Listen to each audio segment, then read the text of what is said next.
तो बेटा सबसे पहले हम देखेंगे इनकैप्सुलेशन क्या है। तो देखो, encapsulation is the process of wrapping data and methods into a single unit class and restricting direct access to the data using access modifier. यानी हम यहाँ पे क्या करते हैं, हम यहाँ पे डेटा और मेथड्स दोनों को साथ में रैपअप कर देते हैं एक सिंगल क्लास में। और हम लोग जो डेटा है और जो डेटा डेटा मतलब जो वेरिएबल्स है उनके ऊपर हम लोग एक्सेस को रेस्ट्रिक्ट कर देते हैं, मतलब डायरेक्ट एक्सेस नहीं करते। मतलब सीधा सीधा जो भी वेरिएबल्स है उसको हम क्या कर देते हैं, प्राइवेट बना देते हैं, ताकि वो वेरिएबल्स डायरेक्टली एक्सेस ना हो। अगर आपको प्राइवेट वेरिएबल्स एक्सेस करने हैं तो आपको क्या यूज़ करना पड़ेगा, गेटर मेथड और सेटर मेथड, राइट। तो वही बात है, यहाँ पे हम लोग वही करते हैं। देखो यहाँ पे नेक्स्ट बोला गया, how is encapsulation achieved in Java. तो कैसे जावा में इनकैप्सुलेशन होता है, तो बेसिकली आप by declaring variables as private, यानी आप क्या करते हो, जितने भी वेरिएबल्स हैं उनको क्या कर देते हो, प्राइवेट डिक्लेयर कर देते हो, providing public getter and setter method. हम गेटर और सेटर मेथड का यूज़ करके पब्लिक वेरिएबल प्राइवेट वेरिएबल्स को एक्सेस करते हो। ये वाला अगर आप देखते हैं तो आपको यहाँ पे समझ में आएगा। क्लास स्टूडेंट हमने लिया है, यहाँ पे जो एज वेरिएबल इसको मैंने प्राइवेट कर दिया। फिर एक गेटर मेथड यूज़ किया, गेट एज, जिससे हम लोग जो प्राइवेट वेरिएबल है एज उसको ले पा रहे हैं, और फिर हम लोग उसी उसी एज को सेट भी कर पा रहे हैं यूजिंग द सेटर मेथड। ठीक है, ये इस तरह से। ओके, आई हो आपको समझ में आ गया होगा। फिर हम एब्स्ट्रैक्शन के बारे में बात करते हैं। तो एब्स्ट्रैक्शन क्या होता है, एब्स्ट्रैक्शन का मतलब है हम लोग implementation detail, abstraction means hiding implementation details and showing only essential features to the user. तो एब्स्ट्रैक्शन में हम क्या करते हैं, जो भी इम्प्लीमेंटेशन डिटेल्स है, मतलब एक फंक्शन को हम कैसे बनाते हैं उस इम्प्लीमेंटेशन डिटेल को हम हाइड कर देंगे, और जो एसेंशियल फीचर्स है, मतलब जो चाहिए होगा वही हम सिर्फ यूज़र को दिखाएंगे। ठीक है, अब मेरा समझ मतलब इसका मतलब क्या है, we hide the implementation details, we only show what is needed. Okay, तो फिर यहाँ पे नेक्स्ट क्या है, difference between abstraction and encapsulation. तो इन दोनों के बीच में क्या डिफरेंस है, देखिए एब्स्ट्रैक्शन क्या करता है, इम्प्लीमेंटेशन को हाइड कर देता है, और मतलब फंक्शन को हाइड कर देता है, और इनकैप्सुलेशन क्या करता है, डेटा को हाइड करता है, यानी वेरिएबल्स को हाइड करता है।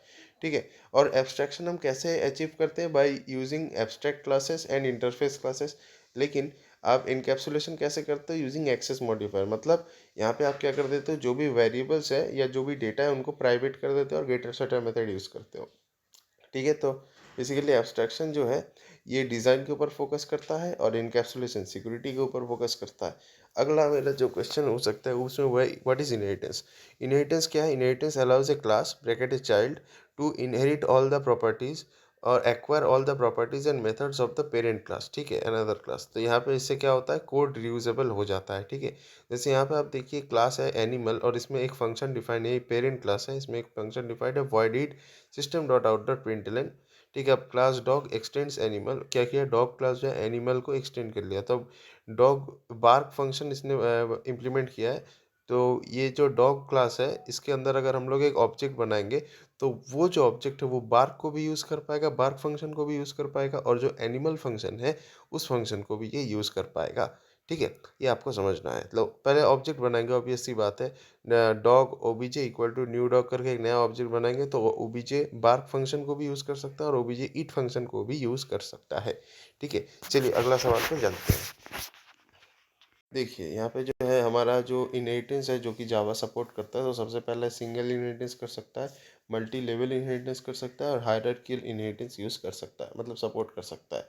अब अगला सवाल है, जावा जावा मल्टीपल इनहेरिटेंस को सपोर्ट नहीं करता टू अवॉइड एम्बिग्विटी, ताकि एम्बिग्विटी ना हो। ठीक है, अब देखिए जावा जो है क्यों मल्टीपल इनहेरिटेंस को सपोर्ट नहीं करता, because of the diamond problem, ambiguity occurs when two parent classes have the same method and the child cannot decide which one to inherit. हाँ, तो ये हो सकता है, जैसे मान लीजिए अगर एक एक पेरेंट है जिसके पास मेथड है M1 जो उसको उसके दादाजी से मिला है।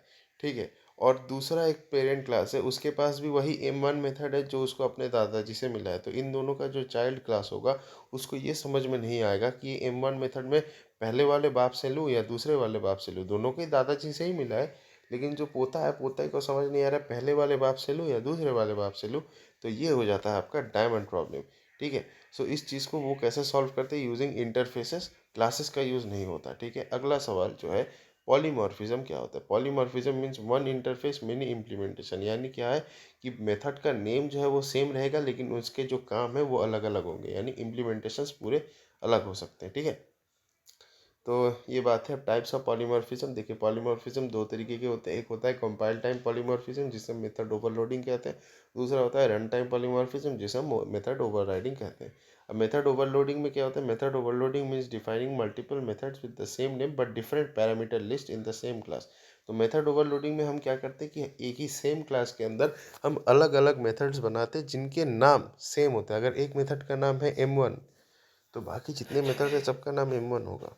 जितने भी मेथड्स होंगे उस क्लास में अगर ओवरलोडिंग करनी है तो सबका मेथड सेम होगा जो कि M1 होगा, लेकिन डिफरेंट क्या होगा, नंबर ऑफ पैरामीटर्स। ठीक है, नंबर ऑफ पैरामीटर्स आपके डिफरेंट होंगे या फिर पैरामीटर के जो टाइप है वो डिफरेंट होंगे, नहीं तो फिर डिफ्रेंशिएट कर पाना मुश्किल है। ठीक है, ठीक है। मेथड ओवरलोडिंग में रिटर्न टाइप भी अलग हो सकता है, जैसा कि आप देख ही सकते हैं यहाँ पे फंक्शन का नेम ऐड है लेकिन यहाँ पे पैरामीटर्स रिटर्न टाइप अलग है। यहाँ पे इंट ऐड है और यहाँ पे डबल ऐड है तो रिटर्न टाइप अलग है। ठीक है, अब देखिए ये कंपाइल टाइम में होता है। कंपाइलेशन के टाइम में प्रोग्राम को समझ में आता है किस मेथड को यूज़ करना है। मेथड ओवरराइडिंग क्या होता है, basically method overriding occurs when A child class provide specific implementation of a method already defined in the parent class. यानी मान लेते हैं कि कोई एक मेथड है जो कि पेरेंट क्लास में भी लिखा गया है और फिर उसी सेम मेथड को चाइल्ड क्लास में रीडिफाइन किया गया लेकिन दूसरे तरीके से।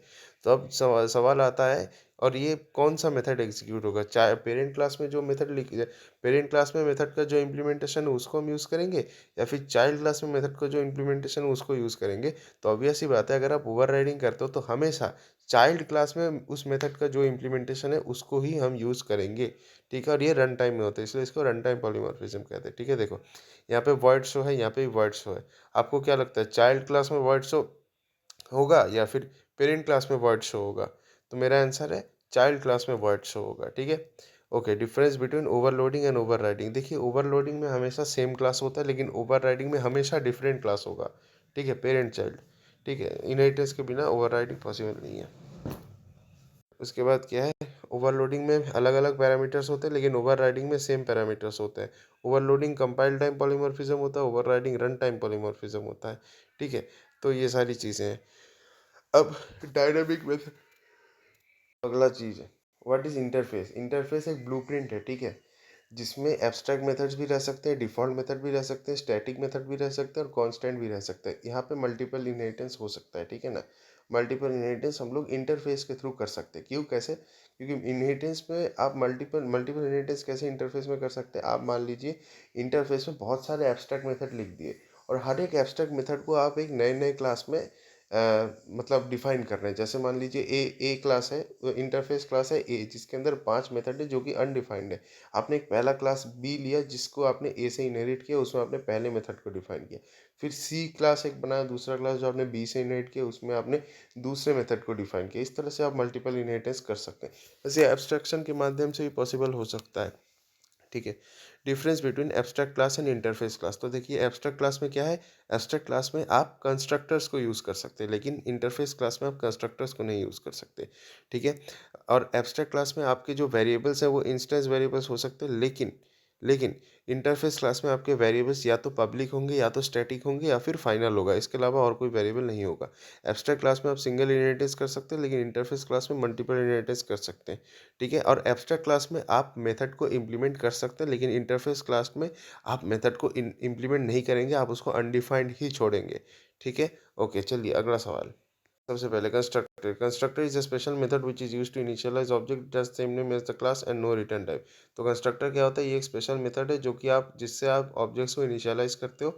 इसका नेम क्लास नेम के साथ सेम होता है और इसका कोई रिटर्न टाइप नहीं होता। अब कंस्ट्रक्टर तीन तरह के होते हैं। एक होता है डिफ़ॉल्ट कंस्ट्रक्टर जो कि हम लोग जो भी वेरिएबल है, इंस्टेंस वेरिएबल है, उनका जो डिफ़ॉल्ट वैल्यू, अगर मैं चाहता हूँ कि बाय डिफ़ॉल्ट एक वैल्यू सेट हो जाए, उसके लिए मैं डिफ़ॉल्ट कंस्ट्रक्टर का यूज़ करता हूँ। पैरामीटराइज्ड कंस्ट्रक्टर वैसा कंस्ट्रक्टर होता है यहाँ पे यूज़र कोई भी वेरिएबल का वैल्यू सेट करता है। कॉपी कंस्ट्रक्टर क्या है, ये एक यूज़र डिफाइंड कॉन्सेप्ट है जहाँ से हम लोग एक कंस्ट्रक्टर्स का वैल्यू यूज़ करके किसी दूसरे वेरिएबल्स को उसी वैल्यूज़ को भर देते हैं। ठीक है, कुछ समझ में नहीं आया, मुझे भी कुछ समझ नहीं आया मैं क्या बोला। व्हाट इज़ डिफ़ॉल्ट कंस्ट्रक्टर, अभी बताया, ये एक ऐसा कंस्ट्रक्टर है जिसमें कोई भी पैरामीटर नहीं है। ठीक है, तो अगर कोई भी कंस्ट्रक्टर डिफाइंड नहीं है तो जावा ऑटोमेटिकली डिफ़ॉल्ट कंस्ट्रक्टर को ही कॉल करता है। अगर आपने एक्सप्लिसिटली डिफ़ॉल्ट कंस्ट्रक्टर को नहीं डिफाइन किया है तो जावा खुद कॉल कर लेता है।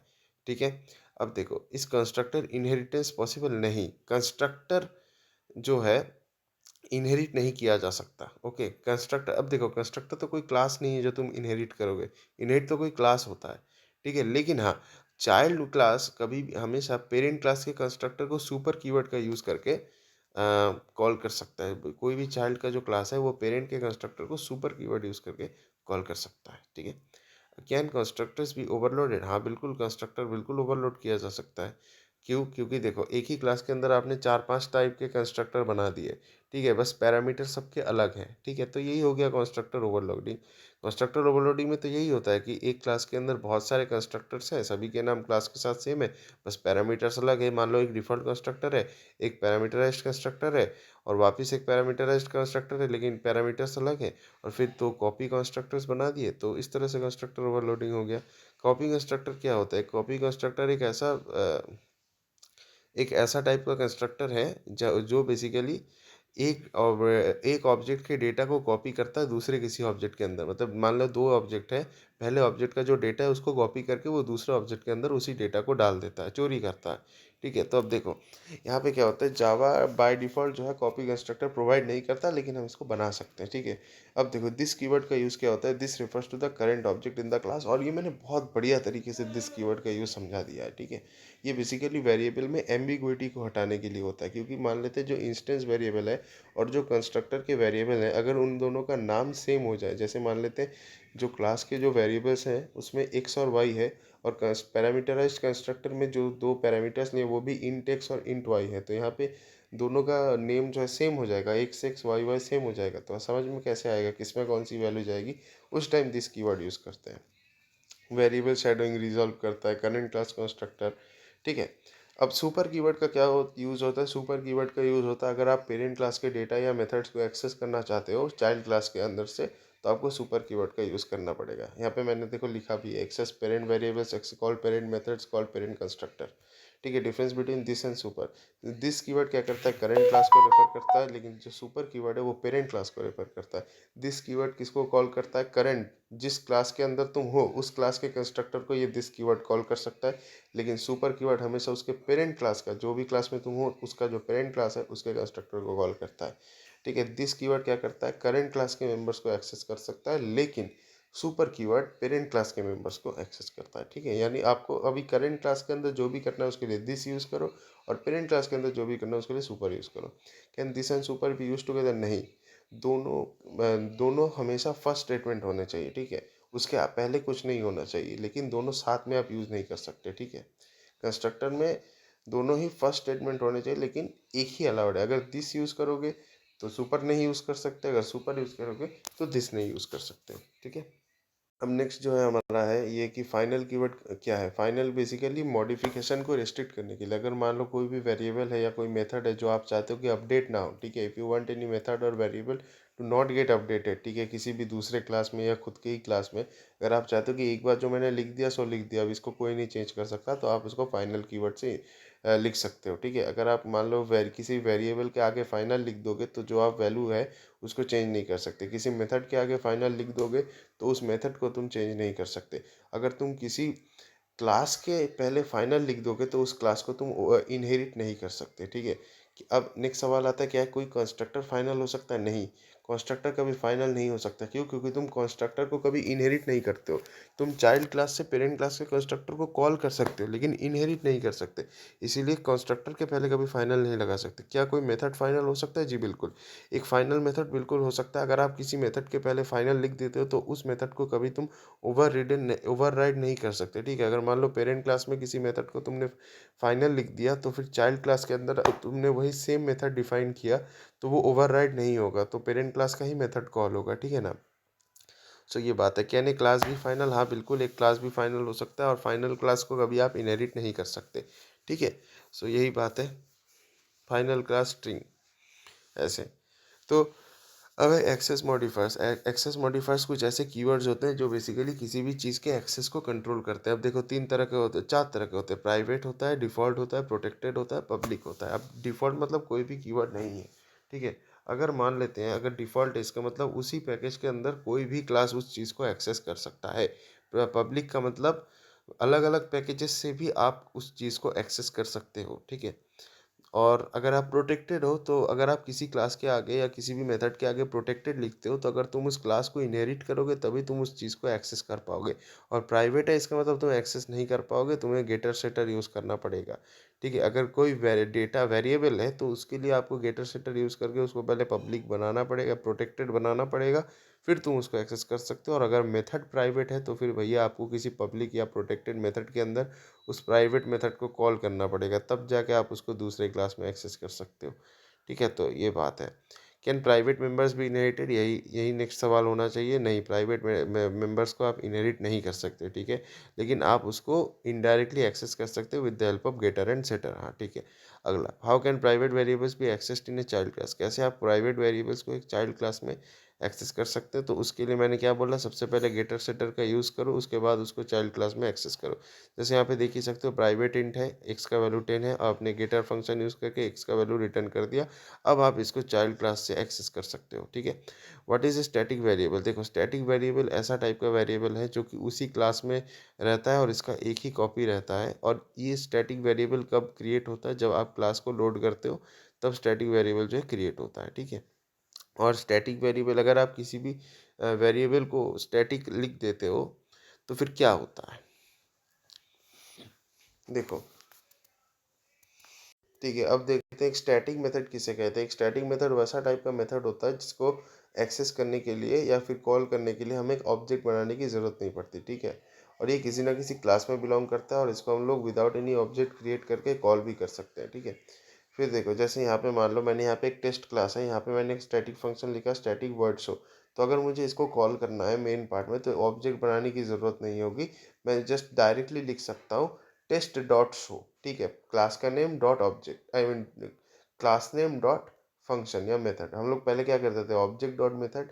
लेकिन अगर कोई मेथड स्टैटिक है तो उसके लिए ऑब्जेक्ट की ज़रूरत नहीं होती, आप सीधा क्लास नेम डॉट मेथड से कॉल कर सकते हो। ठीक है, अगला है, can we override static method, क्या एक स्टैटिक मेथड ओवरराइड किया जा सकता है? नहीं, ओवरराइड नहीं किया जा सकता, क्योंकि स्टैटिक में अगर आप किसी भी मेथड के पहले स्टैटिक कर देते हो ना, तो उसको ना आप इनहेरिट कर पाओगे ना ओवरराइड कर पाओगे, कुछ नहीं कर पाओगे। क्यों? क्योंकि वो मेथड एब्स्ट्रैक्ट हो जाता, छिप जाता है, कंपाइलर को दिखता ही नहीं है। तो अगर दिखेगा ही नहीं तो कैसे ओवरराइड करोगे? ठीक है, और ये बेसिकली कंपाइल टाइम में रिजॉल्व होता है।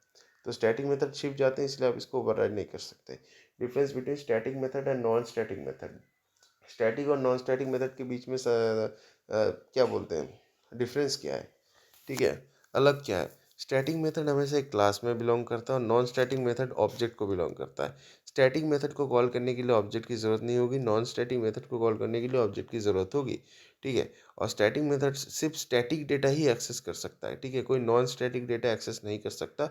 और जो नॉन स्टैटिक मेथड है वो स्टैटिक और नॉन स्टैटिक दोनों टाइप के डेटास को एक्सेस कर सकता है। स्टैटिक मेथड को आप ओवरराइड नहीं कर सकते, नॉन स्टैटिक मेथड को आप ओवरराइड आराम से कर सकते हैं। वाइज मेन मेथड स्टैटिक, देखो अब मेन मेथड क्यों स्टैटिक है, क्योंकि मेन मेथड, अब देखो अगर स्टैटिक मेथड क्या होता है, उसको हम बिना किसी ऑब्जेक्ट क्रिएट किए हम कॉल कर सकते हैं। तो देखो यार, मेन मेथड को अगर हमें कॉल करना है तो क्या हमें ऑब्जेक्ट बनाने की ज़रूरत होती है? नहीं, हम बिना ऑब्जेक्ट क्रिएट किए मेन मेथड को कॉल कर सकते हैं। इसलिए मेन मेथड क्या है, स्टैटिक है, क्योंकि हम लोग डायरेक्टली क्लास लेवल से ही कॉल कर सकते हैं। अब देखिए, इंस्टेंस वेरिएबल किसे कहते हैं? ठीक है, इंस्टेंस वेरिएबल एक ऐसे टाइप का वेरिएबल है जिसको हम क्लास के अंदर डिफाइन करते हैं और ये हर एक ऑब्जेक्ट को, क्लास के अंदर जितने भी ऑब्जेक्ट है हर एक ऑब्जेक्ट को ये बिलोंग करता है। ठीक है, जैसे यहाँ पे मान लेते हैं इन टेक्स्ट। ठीक है, ये जो है क्लास टेस्ट के अंदर मैंने जो वेरिएबल दिया ये एक इंस्टेंस वेरिएबल है। अब लोकल वेरिएबल किसे बोलते हैं? लोकल वेरिएबल एक ऐसा टाइप का वेरिएबल है जो किसी फंक्शन या मेथड के अंदर डिक्लेयर होता है। ठीक है, exist only during method execution. ये वेरिएबल मेमोरी में तभी आता है जब वो पर्टिकुलर मेथड कॉल होता है या फिर वो पर्टिकुलर मेथड जब एग्जीक्यूट होता है, तभी वो लोकल वेरिएबल बनता है। और इंस्टेंस वेरिएबल हमेशा से मेमोरी में रहता है, चाहे उसका यूज़ हो रहा है या नहीं हो रहा है। ठीक है, जैसे यहाँ पे देख सकते हो शो मेथड के अंदर हमने एक वेरिएबल इनिशियलाइज किया है ए, जिसका वैल्यू 10 है, तो ये हमारा लोकल वेरिएबल है क्योंकि मेथड के अंदर है। Default values of instance variable, ठीक है, देख लेते हैं। इंस्टेंस वेरिएबल के कुछ डिफ़ॉल्ट वैल्यूज़ होते हैं। अगर आपका इंटीजर टाइप का इंस्टेंस है तो डिफ़ॉल्ट वैल्यू 0 होगा, फ्लोट टाइप का है तो 0.0 होगा, बूलियन होगा तो उसका इंस्टेंस फॉल्स होगा, कैर होगा तो स्लैश यू चार जीरोस, ऑब्जेक्ट अगर होगा तो हमारा जो डिफ़ॉल्ट वैल्यू है वो नल होगा। ठीक है, सो ये चीज़ें हैं, कुछ समझने वाली बातें हैं। Default values of local variable, देखो डिफ़ॉल्ट लोकल वेरिएबल देखो लोकल वेरिएबल के कोई डिफ़ॉल्ट वैल्यू नहीं होते हैं, उसको आपको एक्सप्लिसिटली इनिशियलाइज़ करना पड़ेगा, ठीक है? यानी फ़ंक्शन के अंदर आप जो भी वेरिएबल्स को डिक्लेयर करते हो, दोज़ आर लोकल वेरिएबल और इसके बाय डिफ़ॉल्ट कोई वैल्यू इनिशियलाइज़ नहीं होते, गार्बेज वैल्यू होते हैं, उसको आपको एक्सप्लिसिटली इनिशियलाइज़ करना पड़ेगा, ठीक है? Can static variables B accessed using objects? हाँ, बिल्कुल। अगर इंटरव्यू आपसे पूछे कि क्या हम आप तो बोल रहे हो कि स्टैटिक वेरिएबल्स के वो हम लोग डायरेक्टली क्लास से ही एक्सेस कर सकते हैं, तो इसका मतलब क्या ये कि हम लोग ऑब्जेक्ट बना के एक्सेस नहीं कर सकते? नहीं, बिल्कुल कर सकते हो। आप आराम से जो है एक ऑब्जेक्ट बना के स्टैटिक मेथड को भी एक्सेस कर सकते हो, स्टैटिक डेटा को यानी वेरिएबल को भी एक्सेस कर सकते हो, लेकिन एक बैड प्रैक्टिस है ये करने को मना करते हैं, नहीं तो स्टैटिक कीवर्ड का यूज़ ही खत्म हो जाएगा, ठीक है? तो यही बात है। कर सकते हो, लेकिन अगर आप थोड़ा-सा एक्स्ट्रा काम कर सकते हो, जैसे क्लास के नेम से डायरेक्ट मेथड को अगर एक्सेस कर सकते हो, तो अगर वो स्टैटिक है तभी कर पाओगे, अगर स्टैटिक नहीं है तो नहीं कर पाओगे। Why when is memory allocated to static members, ठीक है? तो देखिए हर एक क्लास में देखिए स्टैटिक मेंबर्स की ना एक ही कॉपी होती है, हर एक ऑब्जेक्ट के लिए 1 कॉपी पर ऑब्जेक्ट, ठीक है?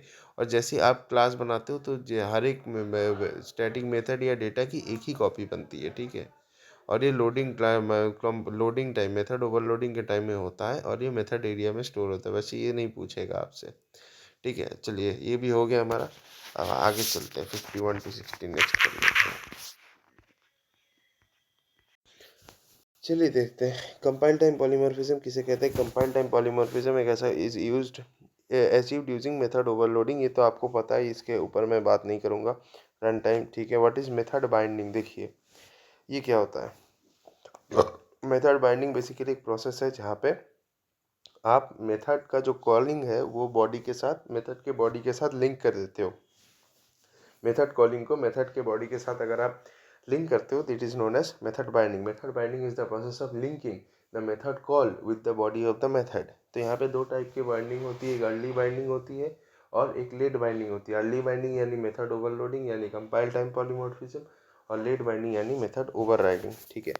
अब अगला क्या है, अर्ली बाइंडिंग और लेट बाइंडिंग के बीच में फ़र्क क्या है। मैं अर्ली ये तो पता है कंपाइल टाइम में होता है और लेट बाइंडिंग रन टाइम में होता है। मेथड ओवरलोडिंग होता है अर्ली बाइंडिंग, लेट बाइंडिंग है मेथड ओवरराइडिंग। अर्ली बाइंडिंग में आपके स्टैटिक मेथड्स आते हैं और लेट बाइंडिंग में आपके नॉन स्टैटिक मेथड्स आते हैं। अर्ली बाइंडिंग फास्टर होता है, क्योंकि ये कंपाइलेशन के टाइम में ही हो जाता है, और लेट बाइंडिंग स्लोअर है क्योंकि रन टाइम के टाइम में होता है। कैन कंस्ट्रक्टर्स भी ओवरराइड या नहीं, ना आप कंस्ट्रक्टर को इनहेरिट कर सकते हैं ना ही कंस्ट्रक्टर को आप ओवरराइड कर देते हो, ये नहीं कर सकते क्योंकि ये स्पेशल मेथड्स होते हैं। अब देखिए मेथड ओवरराइडिंग के क्या रूल्स है कि एग्जैक्ट सिग्नेचर मैच होना चाहिए, यानी रिटर्न टाइप सेम होना चाहिए, मेथड का नेम सेम होना चाहिए, नंबर ऑफ पैरामीटर सेम होने चाहिए, return type of parameter same होना चाहिए, सब कुछ सेम होना चाहिए, ठीक है।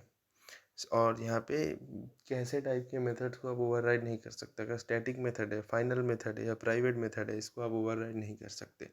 कोवेरिएंट रिटर्न टाइप किसे बोलते हैं, ये छोड़ो, ये नहीं पूछेगा। Can we override a private method, क्या हम एक प्राइवेट मेथड को ओवरराइड कर सकते हैं? नहीं। प्राइवेट, स्टैटिक और फाइनल ऐसे टाइप के मेथड्स को आप ओवरराइड नहीं कर सकते, इम्पॉसिबल है, ठीक है। तो विद द सेम आप एक नया मेथड डिफाइन कर सकते हैं विद द सेम नेम, लेकिन उसे हम ओवरराइड नहीं कहेंगे। एक एग्जैक्ट सिग्नेचर मैच नहीं होगा। सेम चीज़ है यहाँ पे पूछा है, can be override a final method. No, final methods are explicitly restricted from being overridden, मतलब उसको आप एक्सप्लिसिटली ऐसे ही बनाया गया ताकि इसको ओवरराइड ना किया जा सके। अगला सवाल आपसे ये पूछा गया, can we override a static method, क्या हम किसी स्टैटिक मेथड को ओवरराइड कर सकते हैं? The answer is no, we can not override a static method. क्यों? क्योंकि जो भी आपके स्टैटिक मेथड है वो क्या है, ओवर हिडन होते हैं, यानी वो जो है स्टैटिक मेथड आपके छुपे हुए होते हैं, तो आप इसीलिए उसको ओवरराइड नहीं कर सकते क्योंकि कंपाइलर को दिखेगा नहीं। सिंपल बात है। Can we change access modifier while overriding? Yes, ठीक है। अगला सवाल है, क्या एब्स्ट्रैक्ट क्लास के अंदर कॉन्क्रीट मेथड्स हो सकते हैं? कॉन्क्रीट मेथड्स ऐसे टाइप के मेथड्स होते हैं जिसको तुम पूरा पूरी डिफाइन कर दिए हो, तो हाँ जी बिल्कुल, एब्स्ट्रैक्ट के अंदर आप पूरा पूरी कॉन्क्रीट मेथड्स को भी लिख सकते हो, यानी पूरा डिफाइन कर सकते हो। Can we create an object of abstract class, क्या ये हम कर सकते हैं? नहीं, हम लोग एब्स्ट्रैक्ट क्लास का या इंटरफेस क्लास का कभी भी ऑब्जेक्ट नहीं बनाते हैं, नहीं बना सकते, ठीक है। अच्छा, अब अगला बात क्या है, एब्स्ट्रैक्ट क्लास हो गया। When is an instance use, नहीं पूछेगा। इंस्टेंस ऑफ, ये सब बेकार की चीज़ें हैं, ये नहीं पूछी जाएंगी। अब देखो यहाँ पे क्या है, can we change access modifier while overriding. हाँ, हम लोग एक्सेस मॉडिफायर को चेंज कर सकते हैं, लेकिन हम उसको ज़्यादा स्ट्रिक्ट बना सकते हैं। हम पब्लिक को प्रोटेक्टेड या प्रोटेक्टेड को प्राइवेट बना सकते हैं, लेकिन जो सिक्योरिटी का जो स्ट्रिक्टनेस है उसको रिड्यूस नहीं कर सकते, ठीक है, वही बात है। ओके, अगली बार। ओके, 70 क्या है, कैन ए इंटरफेस है मेथड्स विद बॉडी। हाँ, जावा मतलब जावा में इंटरफेसेस के पास डिफ़ॉल्ट मेथड्स भी हो सकते हैं और स्टैटिक मेथड्स भी हो सकते हैं, ठीक है। का सवाल देखिए, क्या इंटरफेस के पास कॉन्क्रीट मेथड्स हो सकते हैं? हाँ बिल्कुल, इंटरफेस के पास कॉन्क्रीट मेथड्स यानी इम्प्लीमेंटेड मेथड्स भी हो सकते हैं। देखो, इंटरफेस में हम लोग क्या करते हैं, हम लोग ऐसा कर सकते हैं, सारे मेथड्स को हम लोग एब्स्ट्रैक्ट बना ही सकते हैं, लेकिन ऐसा भी है कि हम लोग मेथड्स को पूरा डिफाइन भी कर सकते हैं, दोनों ही अलाउ करता है, ठीक है। तो ये बात है। ओके, आई होप आपको। अब देखिए, ट्रैप क्वेश्चन क्या होता है, क्या डिफ़ॉल्ट मेथड्स ओवरराइड किए जा सकते हैं? हाँ बिल्कुल। क्या स्टैटिक मेथड किया जा सकते हैं? नहीं, बिल्कुल नहीं किया जा सकते, प्लीज़ इस चीज़ को याद रखना। अब हम लोग देखेंगे main difference between abstract class और इंटरफेस क्लास। तो देखिए, जो हमारा एब्स्ट्रैक्ट क्लास है वहाँ पे जो मेथड है, या तो वो एब्स्ट्रैक्ट मेथड होंगे या फिर कॉन्क्रीट मेथड होंगे, यानी या तो वो डिफाइंड नहीं होंगे या फिर डिफाइंड होंगे। लेकिन इंटरफेस में आपके बहुत सारे टाइप के मेथड हो सकते हैं, एब्स्ट्रैक्ट मेथड हो सकता है, डिफ़ॉल्ट मेथड हो सकता है, स्टैटिक मेथड हो सकता है, ठीक है। वेरिएबल्स की अगर हम बात करते हैं तो वेरिएबल्स हमारे एब्स्ट्रैक्ट क्लास में या तो वो इंस्टेंस वेरिएबल होंगे या फिर स्टैटिक वेरिएबल होंगे।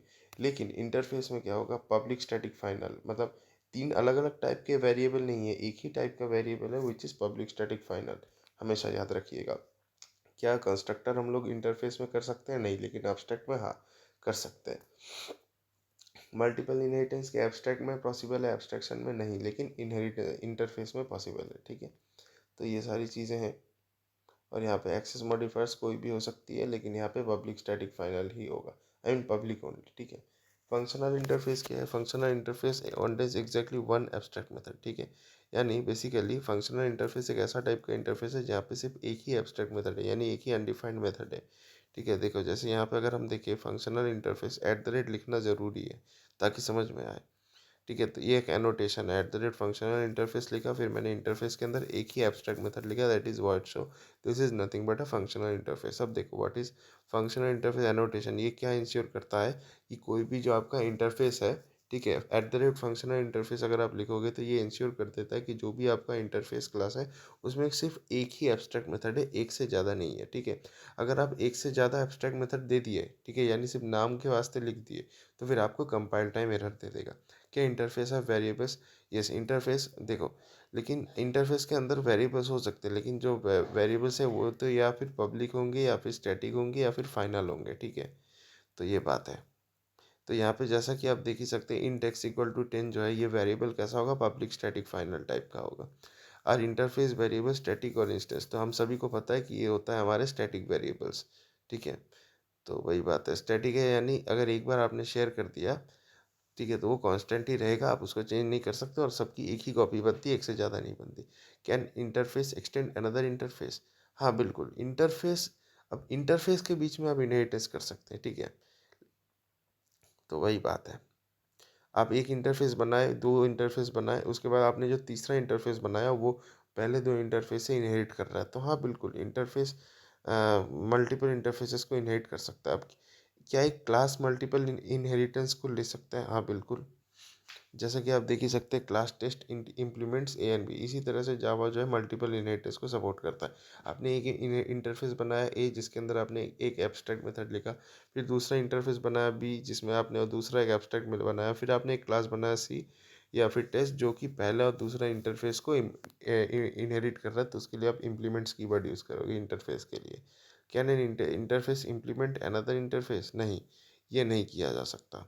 इनहेरिट कर सकते हैं, लेकिन एक्सटेंड कर सकते हैं, लेकिन इम्प्लीमेंट नहीं कर सकते, ठीक है।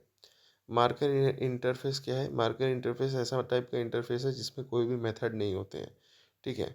तो ये बेसिकली किसी भी क्लास को अगर स्पेशल बिहेवियर देना है तो इसके लिए हम लोग मार्कर इंटरफेस कर लेते हैं, ठीक है। सीरियलाइज, क्लोनेबल, रैंडम एक्सेस, इसमें कोई भी मेथड नहीं होते हैं, ठीक है। तो ये सारी चीज़ें हैं। इंस्टेंस ऑफ कीवर्ड का यूज़ करके वो लोग प्रेजेंस को चेक करते हैं। आई होप आपको समझ में आएगा। अगला सवाल है, what is object cloning? Object cloning is the process of creating an exact copy of an object. तो अगर आपको किसी भी एक ऑब्जेक्ट का एग्जैक्ट कॉपी बनाना है तो उसके लिए आपको ऑब्जेक्ट क्लोनिंग करनी पड़ेगी। और ऑब्जेक्ट क्लोनिंग होती कैसे? By using the clone method. और एक इंटरफेस होता है क्लोनेबल इंटरफेस, एक स्पेशल इंटरफेस होता है, इसके थ्रू आप क्लोन कर सकते हैं, इसमें कोई मेथड नहीं होता। अब देखिए कॉपी दो तरह के होते हैं, शैलो कॉपी और डीप कॉपी। शैलो कॉपी क्या होता है, जो सिर्फ रेफरेंसेस को कॉपी करता है। डीप कॉपी इसे बोलते हैं जो कि पूरे ऑब्जेक्ट को कॉपी करता है, ठीक है। और यहाँ पे शैलो कॉपी में क्या होता है, शैलो कॉपी बहुत जल्दी हो जाता है, डीप कॉपी में टाइम लगता है। और शैल बाय डिफ़ॉल्ट जो भी ऑब्जेक्ट होता है वो शैलो कॉपी होता है, यानी रेफरेंस कॉपी होती है। लेकिन अगर आपको डीप कॉपी करनी है तो आपको एक्सप्लिसिटली कस्टम क्लोनिंग करनी पड़ेगी, ठीक है। सो ये बात है। What is clonable interface? Clonable देखिए बेसिकली एक टाइप का इंटरफेस है जो कि बेसिकली किसी भी ऑब्जेक्ट को क्लोन होने के लिए अलाउ कर देता है, ठीक है। What is equals method? Equals method is used to compare contents of objects not memory references, ठीक है। बेसिकली इक्वल्स एक ऐसा मेथड है जिसके थ्रू हम लोग दो ऑब्जेक्ट्स के कंटेंट्स को कंपेयर कर सकते हैं। ये ट्रू या फॉल्स देगा। अगर ऑब्जेक्ट वन और ऑब्जेक्ट टू के जो कंटेंट्स अगर वो इक्वल है तो वो ट्रू रिटर्न करेगा, नहीं तो क्या रिटर्न करेगा, false. What is the difference between double equal to and equals? तो डबल इक्वल टू कंपैरिजन करता है, ठीक है। ये बेसिकली डबल इक्वल टू जो है रेफरेंसेस को कंपेयर करता है, और जो इक्वल्स है ये कंटेंट को कंपेयर करता है, ठीक है। और ये जो है बेसिकली डबल इक्वल टू जो ऑपरेटर है ये प्रिमिटिव के ऊपर काम करता है, जो इक्वल्स ऑपरेटर है ये सिर्फ ऑब्जेक्ट्स के ऊपर काम करता है। और डबल इक्वल टू जो है वो जो थोड़ा जल्दी होता है, और ये इक्वल्स जो है ये थोड़ा स्लो होता है, ठीक है। अगला है what is hash code method? Hash code is a method that returns N integer value used by hash base collection like hash map. तो हैश कोड एक ऐसा मेथड है जो बेसिकली एक इंटीजर वैल्यू रिटर्न करता है, ठीक है।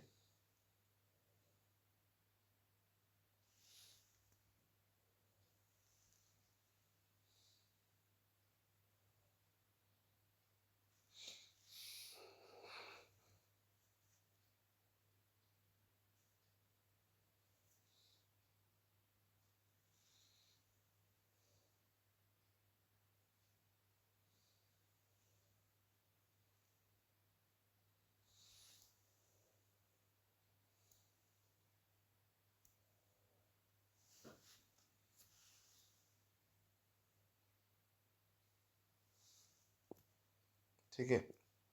अगला है why overriding hash code, ये सब नहीं। हाँ ये देखिए कंपोजिशन इंपॉर्टेंट है। Composition is a has a relationship where one class owns another class object, ठीक है। तो बेसिकली क्या है, आप अगर एक क्लास के अंदर अलग दूसरा क्लास डिफाइन कर देते हैं, ठीक है, तो उसे हम बोलते हैं कंपोजिशन। तो ये बेसिकली हैज़ ए टाइप का रिलेशनशिप है जहाँ पे कोई एक क्लास दूसरे किसी क्लास के ऑब्जेक्ट को ओन करके रखा है, ठीक है। सो ये समझ में आना चाहिए,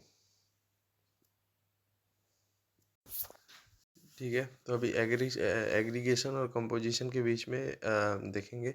तो कंपोजिशन में जो हमारा दोनों में ही हैज़ ए रिलेशनशिप होता है, लेकिन कंपोजिशन का जो हैज़ ए रिलेशनशिप है ये थोड़ा स्ट्रॉन्ग है, और जो वीक है एग्रीगेशन का जो हैज़ ए रिलेशनशिप है ये थोड़ा वीक है, ठीक है।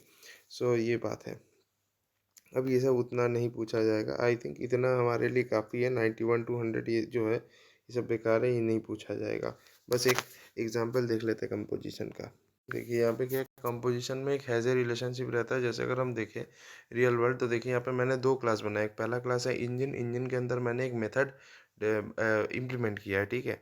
इसके बाद हमने क्या किया, एक नया क्लास बनाया कार क्लास का, ठीक है। यहाँ पे मैंने एक प्राइवेट, अब देखिए यहाँ पे ये एक बढ़िया चीज़ है, इंजन क्लास का एक वेरिएबल मैंने कार क्लास के अंदर बनाया है। तो यही हो जाएगा हैज़ ए रिलेशनशिप। और ये जो वेरिएबल मैंने बनाया है प्राइवेट वेरिएबल है। यहाँ पे एक क्लास का वेरिएबल किसी दूसरे क्लास में रहता है, ठीक है।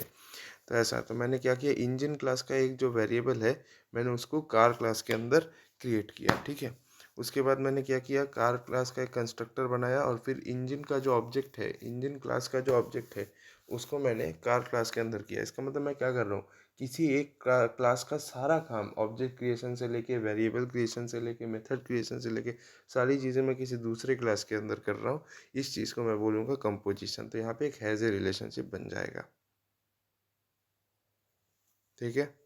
वॉइड ड्राइव, वही बात है। यहाँ पे ड्राइव में मैं क्या कर रहा हूँ, इंजन डॉट स्टार्ट, यानी यहाँ पे मैं इंजन का ही मेथड लिख रहा हूँ, ठीक है। इंजन का ही ऑब्जेक्ट बनाया हूँ, सब कुछ इंजन के ऊपर है, दूसरे क्लास का मैं किसी दूसरे क्लास में कर रहा हूँ। यही चीज़ है कंपोजिशन का। आई होप आपको समझ में आ गया होगा, ठीक है। तो ये बात ही सही है कि सारे जो ऑब्जेक्ट है वो आपके इंजन के जितने भी ऑब्जेक्ट है वो सारे हमने कार ऑब्जेक्ट के अंदर बनाए, कार क्लास के अंदर। और फिर इंजन जो है ये अगर कार हमने हटा दिया तो इंजन एग्जिस्ट नहीं कर पाएगा, क्योंकि यहाँ पे एक स्ट्रॉन्ग ओनरशिप है।